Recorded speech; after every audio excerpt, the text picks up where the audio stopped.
Hi ನಮಸ್ಕಾರ. ನವರಾತ್ರಿಯ 4ನೇ ದಿನ ಕೂಷ್ಮಾಂಡ ದೇವಿಯನ್ನು ಪೂಜಿಸಲಾಗುತ್ತದೆ. ಸೂರ್ಯನಿಗೆ ಅಧಿಪತಿಯಾಗಿರುವ ಈಕೆಯನ್ನು ಪೂಜೆ ಮಾಡುವುದರಿಂದ ಜಾತಕದಲ್ಲಿ ಸೂರ್ಯನಿಂದಾಗುವ ದೋಷಗಳು ನಿವಾರಣೆಯಾಗುತ್ತವೆ ಮತ್ತು ಭಕ್ತರ ಎಲ್ಲ ದುಃಖ ರೋಗಗಳು ನಾಶವಾಗಿ ಆಯಸ್ಸು ಕೀರ್ತಿ ಶಕ್ತಿ ಹೆಚ್ಚುತ್ತದೆ ಎಂದು ನಂಬಲಾಗಿದೆ.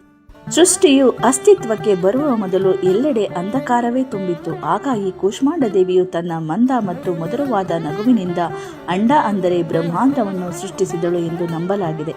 ಈ ಕಾರಣದಿಂದಲೇ ಆಕೆಯನ್ನು ಆದಿಶಕ್ತಿ ಅಥವಾ ಬ್ರಹ್ಮಾಂಡದ ಮೂಲಶಕ್ತಿ ಎಂದು ಕರೆಯಲಾಗುತ್ತದೆ.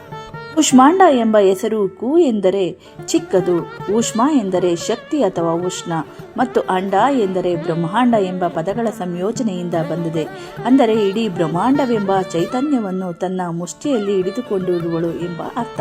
ಸಂಸ್ಕೃತದಲ್ಲಿ ಕೂಷ್ಮಾಂಡ ಎಂದರೆ ಬೂದಗುಂಬಳಕಾಯಿ ಎಂಬ ಅರ್ಥವಿದೆ. ಈ ದೇವಿಗೆ ಬೂದಗುಂಬಳಕಾಯಿಯನ್ನು ಬಲಿ ನೀಡುವುದು ಅತ್ಯಂತ ಪ್ರಿಯ.